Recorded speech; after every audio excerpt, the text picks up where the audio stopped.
Okay.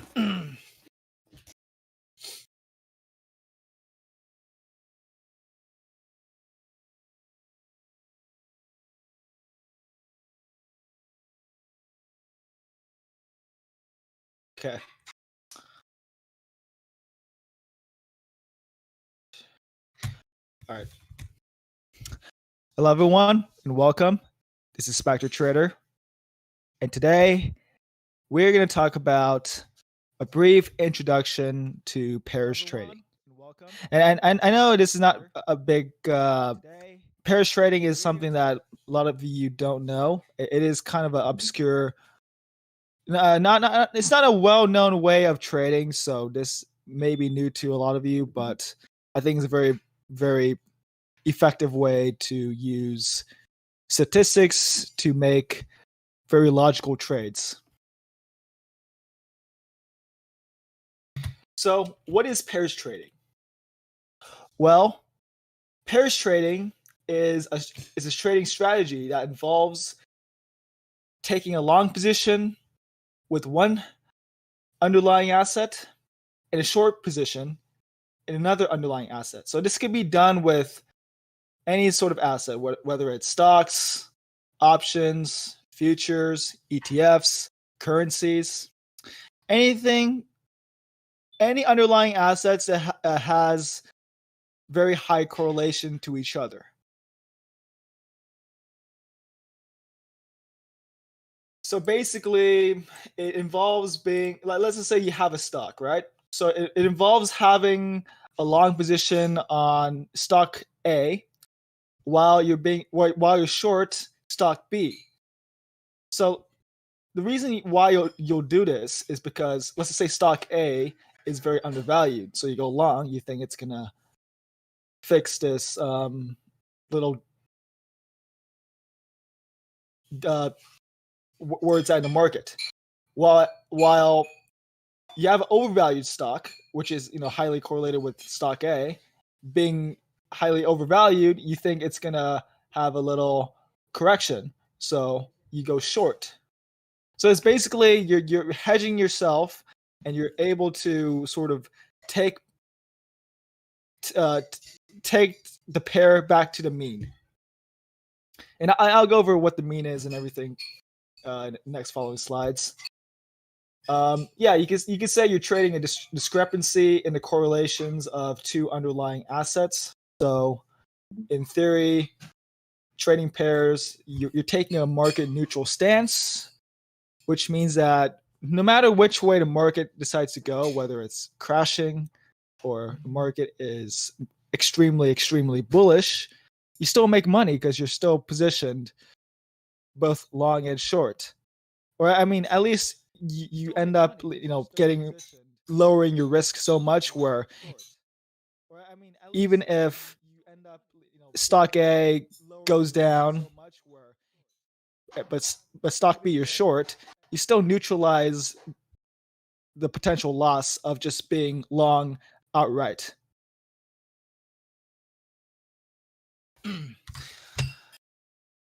So the next thing we're going to talk about is correlation. Correlation in finance is a statistic that measures the degree to which two underlying assets move in relation to each other.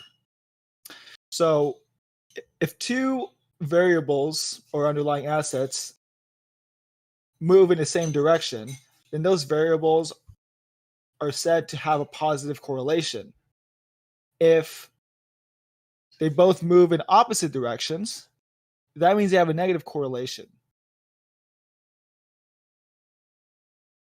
So why is this correlation important in trading and finance? Well, correlations play an important role in finance because they are used by investors and analysts to predict future trends and manage risks within a portfolio. These days, correlation between assets can be easily calculated using various software programs and online services. So you don't really need to do the math by hand. So it's all done for you. You can use Thinkorswim, and it actually tells you the correlation, which is very nice. I mean, it would be a pain in the ass to do, like find the correlation of each individual pair. But anyways, correlations along with their statistical concepts also play an important role into creation and pricing of derivatives and other complex financial instruments. So it does have a lot of weight when it comes to finance.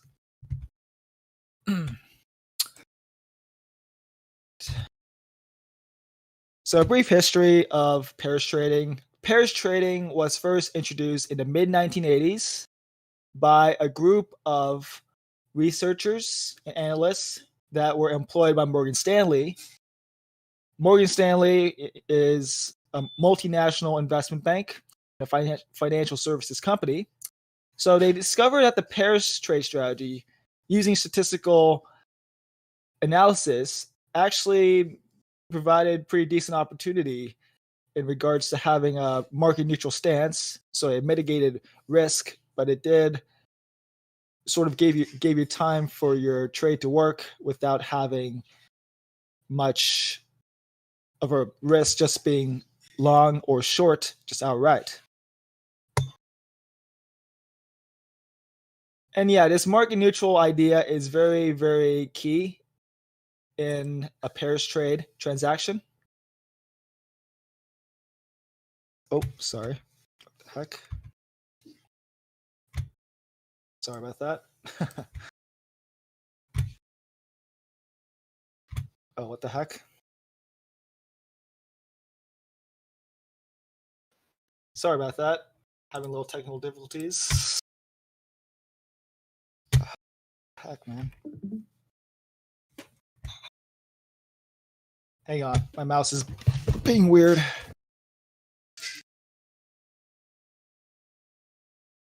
Oh my god. Okay, there we go. Damn it. That was weird. Yeah, so going on. What does market neutral mean? Market neutral, you can say a market neutral strategy, it takes two underlying assets, one that is long and one that is short with positive correlation, which offsets risk to the position. It's a way to hedge. It is a hedging strategy that seeks to benefit from either a positive or negative trend. So whether you're bullish or bearish, you're able to profit, but also stay relatively safe.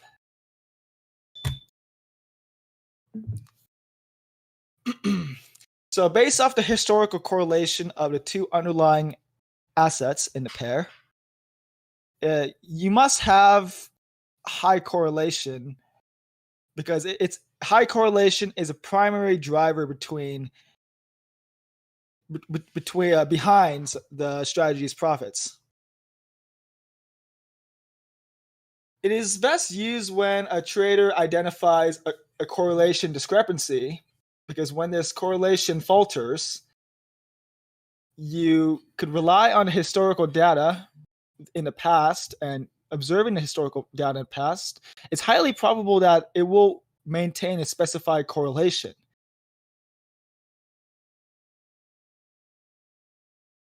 It's basically like using statistics to play probabilities, if that makes any sense. So if the securities return to the historical correlation, then that's when you make a profit from the convergence of the two prices.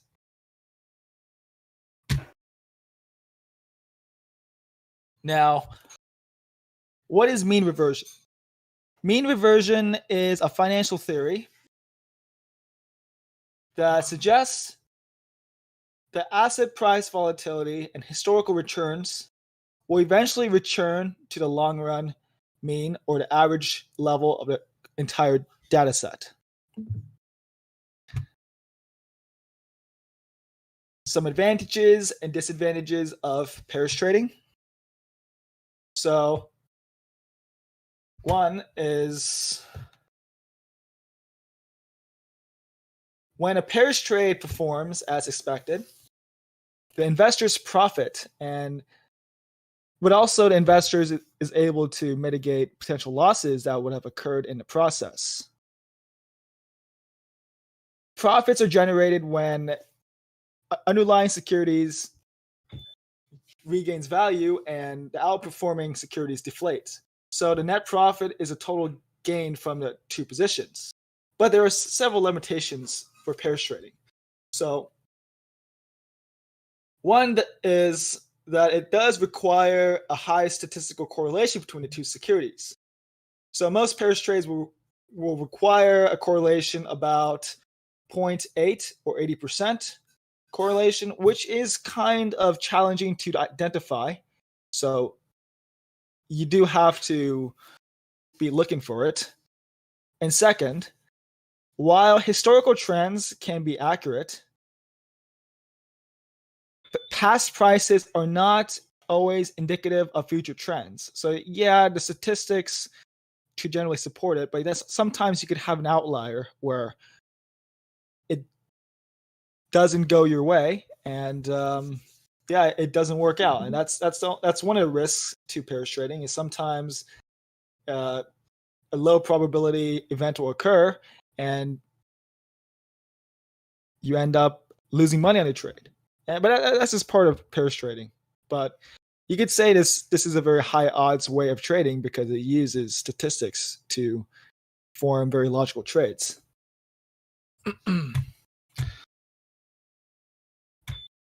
Another advantage of pairs trading is it also keeps you involved in a low IV environment where you don't want to be involved in options, because in a low IV environment, you're getting killed in options because of data. But with pairs, let's just say you're doing equities, features, you're not really subject to the low volatility. It's not going to affect you that negatively. And it's a way to play in a low IV environment too. Another advantage of pairs trading is that it extends trade duration, which means that it gives you more time to be right and theoretically reduces risk. Because if you're just long outright and you're down, it really sucks. You're stuck long. Let's just say you're stuck long American Airlines, but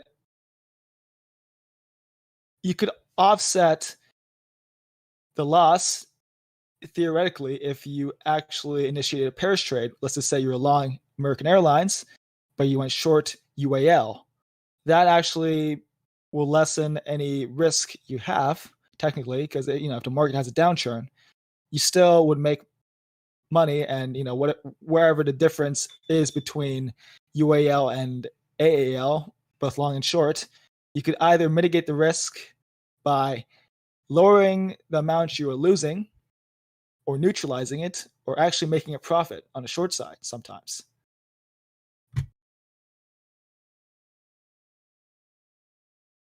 So yeah, it does reduce risks because you're offsetting positions. Generally, it is less risky than trading specific underlyings outright. But large losses are possible but it is highly unlikely. But it is possible to take large losses. But you do have to remember there is more risk for the individual side than the middle component. So you may ask, why don't more people do this? Well, it's because pairs trading is sort of boring and kind of slow, but you could say it's a very safe way to trade, and it is a good addition to your portfolio. You could actually see a lot of hedge funds do this with long short funds, where they would go long one asset and short another asset. And it takes advantage of price cyclicity.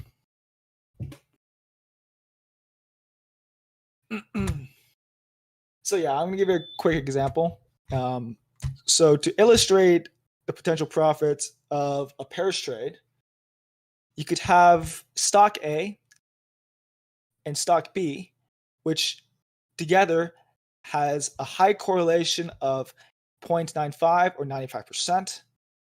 So when the two stocks deviate from the historical trending correlation in the short term, then an arbitrage trader could step in to take a dollar matched in the long position on the underperforming stock A. Let's just say stock A is massively underperforming compared to stock B and it's lagging behind. You could go long stock A and short stock B, because let's just say stock B is having a massive run. So the idea is they will eventually go back and converge and return to their 95% correlation over time.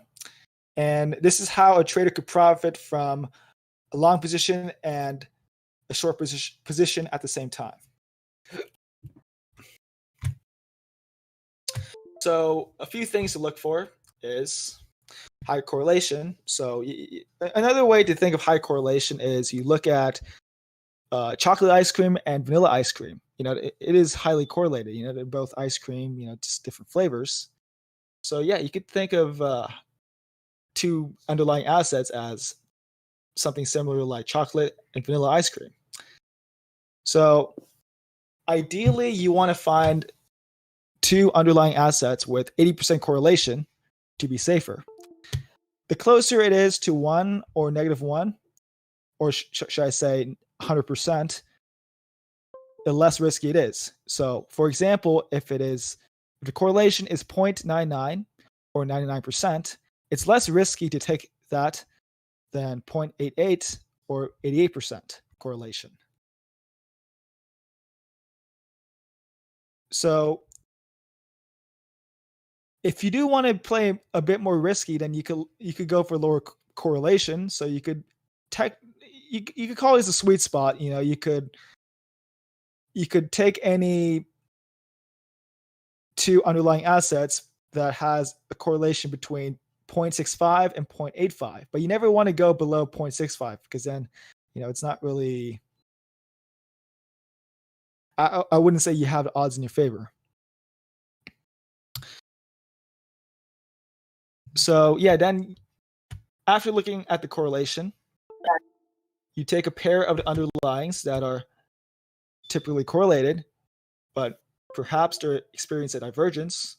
So when they have this divergence, you take the trade and you wait for the two underlyings to sort of correct this divergence. Next slide. So how do you identify correlations? So correlations will always be between -1 and 1, representing how much two series tend to differ from their averages together. So closer to 1 is they are very similar. If they move oppositely, then it will be closer to -1, and independently, which is closer to 0. So if they're opposite, it'll be like -0.88, as opposed to something that moves very close together, it would be like 0.97. So I did give a little example on the pairs correlation. This is you could actually find pairs correlation in Thinkorswim if you have the platform. I'm sure most brokers have this sort of indicator on their platform if they let you do pairs trading.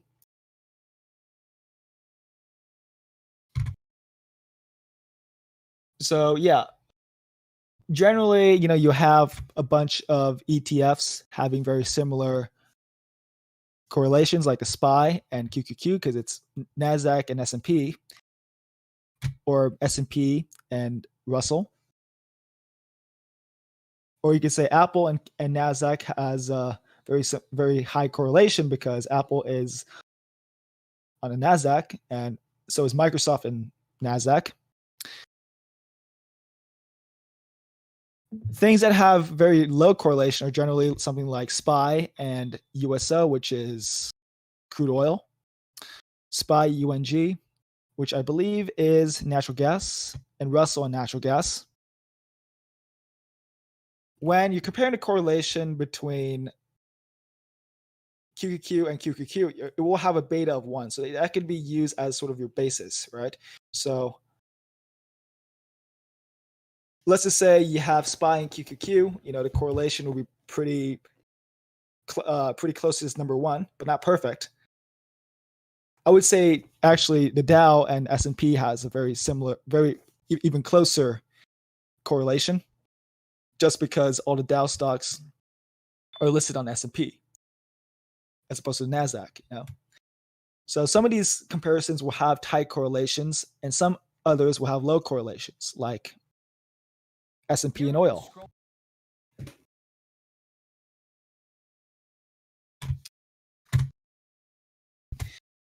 You may ask, why? What are the reasons to enter a pairs trade? So when we look for a pairs trade, we look to enter pairs trade through when there's positive, highly correlated equities or any underlying assets that has reached extremes by moving in opposite directions, then we could generally expect them to move back to the average, to the mean. It is basically a mean reversion strategy that uses statistical arbitrage to make the trade.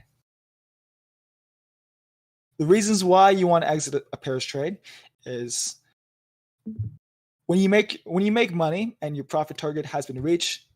So if you take a divergence and it converges and it reaches the mean, then that is your cue to exit the pairs trade, obviously. Or sometimes, when you have anomaly where the pairs trade does not necessarily move back in line as expected, then obviously you got to cut your losses and you got to manage risk. Now that I talked to you about the fundamentals, the very basic fundamentals of how pairs trading works and all the different elements to it, I will tell you now how to position size your pairs trades. So 2 ways to determine ratios for the pairs is by using either beta or notional value. So I will go over notional value first. So now notional value is calculated by dollars per tick times ticks per point times the price of the underlying. You then take the notional value of each underlying asset and see how many shares are needed for the pair. So let's just say you want to trade 100 shares of Tesla based off the notional value. You then calculate the amount of shares needed for the second underlying based off the notional value of Tesla position. So let's just say Tesla is at $589.89, and you have 100 shares of it. The notional value of that position will be $58,989. Sorry, $58,989 is the notional value for Tesla. So now you sort of take this notional value and you want to match it with, let's just say you want to use QQQ as your other pair for your short. So you take the 58,000 and you calculate based off the price. So you divide 58,000 divided by the current price of NASDAQ, which the QQQ, which is $316.89. And that gives you 186 shares. So with that, you would be short 186 shares while being long 100 Tesla shares. So that will give you a more market neutral weight. And this is a very basic way to do it. Obviously, you could go with, you could tweak your position sizing based off of IV and beta. But that is something that I will go over in later.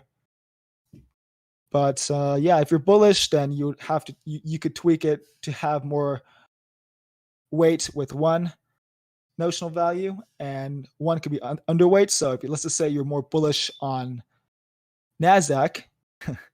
Okay, let's just switch the two. So if we're more bullish on NASDAQ, then you would have more NASDAQ shares, and you'll be short. You'll be short Tesla. So you would your notional value for NASDAQ would be much heavier than your Tesla position. Okay, next slide. Now the other way you could calculate your position size for a pairs trade is beta. So what is beta? Beta is a measure of risk associated to a stock to the overall market. So you can look up beta on any stock, whether it's Tesla or AMD. The beta will tell you how sensitive it is to the market. So if it has a high beta, which is greater than 1, it means that the underlying asset is generally way more sensitive to the market than a low beta stock. So if a market moves up like $1 or $2 on the SPY, a high beta name would actually move more because of being greater beta. Now a lower beta name means that a stock is less sensitive to the market. So if it's less than 1 and the SPY moves up $1, it will move up actually much less than $1 because it's a low beta name. It's basically tied to the S&P. So yeah, basically if the market moves up, the higher beta name will move up with a higher degree as opposed to a lower beta name.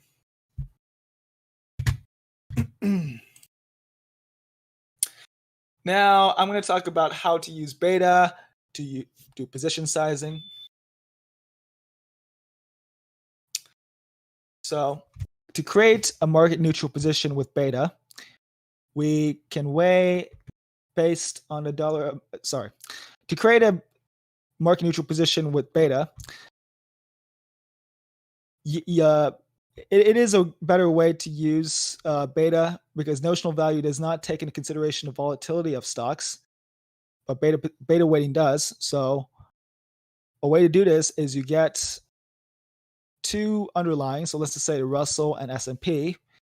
If the Russell and Russell's beta is 1.5, that means the Russell will move 1.5 times when the SPY moves 1, or the S&P moves 1.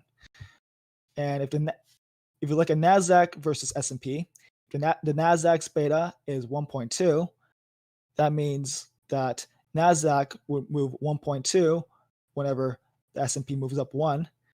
Then you take these two betas together.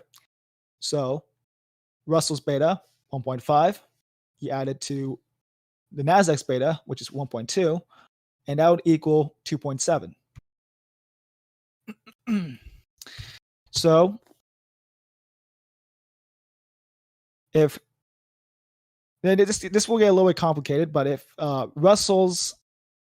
you take Russell's beta 1.5 and you divide it by the addition of the two betas, so 2.7, it would equal 55%. So you would minus 100% from 55, which will make a position weight be 45%. And NASDAQ, if you take the NASDAQ's beta, which is 1.2, and you divide it by the total beta of the two, which is 2.7, which will give you 45%, which will make your position weight 55% on the NASDAQ. So basically, the Russell's position will be a lower weighted position because of the higher beta, and you have a larger weight in the NASDAQ because it's a lower beta position. So now you get the dollar amounts, and let's just say if you have $5,000, that you want to put in a long short position, you would put 45% of that $5,000 into Russell, which will be 22, which will be $2,250 worth of Russell, and 55% of 5,000, which will be $2,750 worth of Nasdaq. So basically, yeah, you'll buy. Let's just say you'll buy $2,250 worth of the Russell ETF, which would be IWM, and you will purchase. So you'll short $2,750 worth of the Nasdaq ETF, which will be QQQ. And here's an example of beta in Thinkorswim. It is in your studies tab. So you just click your studies and you can pull up the beta on any stock, whether it's DraftKings or IWM. It will tell you the beta. So you don't have to calculate beta, which is nice. You just have to calculate this formula for position sizing. And that's basically it for now. I will go over how to trade pairs and find entries and exits based off of certain market conditions. But for now, we're just talking about the basics of pairs trading. So yeah, let me know if you have any questions, guys. I know it is a lot to take in, so do let me know if you have any questions. Anyone?